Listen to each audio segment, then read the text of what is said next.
Hey guys, today it's time for a very quick review of the Sony Xperia M2 after an experience of a couple of days using the phone as a daily driver. So let's get started with the design. What I thought might be a problem turned out not to be a problem at all, and that's the shape of the phone.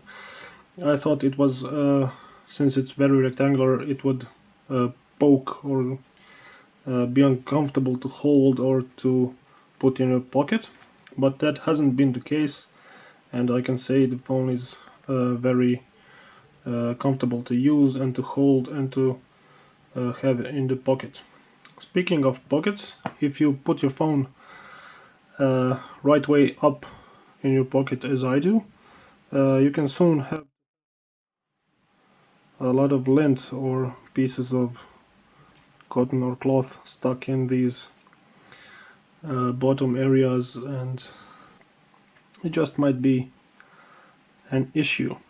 Otherwise, one of the features that enables the phone to look as smart as it does, as elegant as it does, is this back cover, but unfortunately it is prone to staining and it does collect fingerprints quite easily.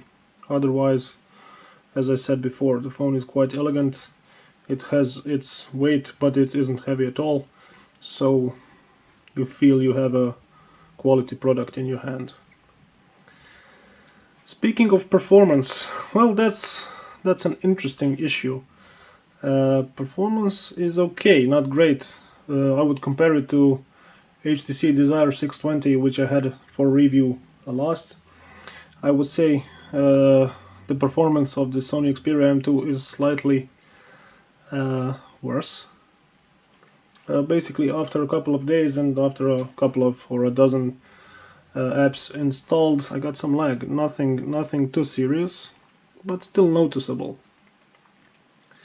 Also, one of the major things that was quite strange to me was the inability to update the current software version without connecting the phone to my computer, but basically that's what I had to do. I had a notification which told me a new version of software was available and I needed to connect the phone to the computer to install it. So that's what I did, but basically that's one step too many if you ask me.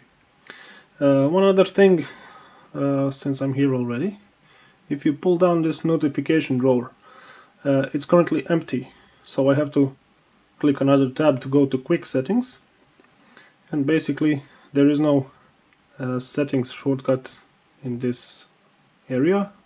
I have to go to quick settings, and if the toggles aren't enough for what I want to do at the specific time, I have to go to settings further, which is, again, if you ask me, one step too many, and other manufacturers have that solved in other ways with more elegance and with less steps necessary. Otherwise, as you may see, the phone performs quite well. One other thing I had, as it has the dedicated camera button, so you see the phone is locked, and it once got pressed down in my pocket. So as you may hear, the sound it produces when the camera starts is quite loud. So I heard it, and it wasn't a problem, but otherwise it could have spent more battery than it should have, or something even worse, although I cannot imagine what that worst scenario would be other than battery drain. Speaking of battery, the battery is quite decent. It got me, I would say, a day and a half of moderate normal usage.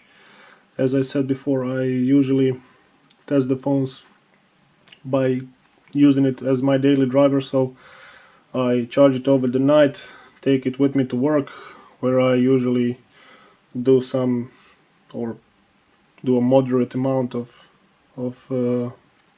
instant messaging, WhatsApp, send some mail, do some web browsing, make a few calls, receive a few calls. So basically I got a day and a half, maybe close to 2 days of moderate usage. The screen is an interesting point. It's bright enough, the colors are vivid and clear, so I like the viewing experience. It's even bright enough in very sunny days when it's a lot of direct sunshine in the area. It also has automatic brightness which adapts to lighting conditions. I'm emphasizing this as the LG Spirit, which I have unboxed and testing at the moment, does not have that option. But basically you do feel the lack of resolution, as it has 960 by 540 pixels, so that means you can't even watch 720p YouTube videos or other stuff. Regarding the sound, the speakers are downward facing, so the sound isn't as loud as, again, the HTC Desire 620, which I had for review earlier, but that was to be expected. Let's say another comparison with the LG Spirit I have on test right now is the LED notification light. The Sony Xperia M2 has the LED notification light. That's a small detail, we've all gotten used to it, but you don't notice it until you get a phone which doesn't have it, and then you really miss it. So the Xperia M2 has the notification LED, and I can't believe I'm even mentioning this, but as I said, when you don't have it you really miss it, and it's a good thing that it's here. So basically that's all I had to say. Otherwise the phone connects normally to wireless networks, to mobile data provided by your carrier. Audio quality while making phone calls is okay, no problems there. Basically this is a very solid and very nice looking phone. If you need a mid-range device, you won't be unable to play even graphically, let's say, medium demanding games. I played CSR Racing on this without any problems. So if you need a phone, if you like Sony phones, I believe you won't regret a decision to buy the Sony Xperia M2, as long as you don't expect top of the notch performance, as you won't be getting that. But for everyday use, for instant messaging, for phone calls, for web browsing, for a casual game or two, for taking some pictures, you may have seen sample photos I've put on social media networks. I believe this phone should satisfy all the needs of a moderately demanding buyer and customer. So thank you for watching my review of the Sony Xperia M2. Till next time, goodbye.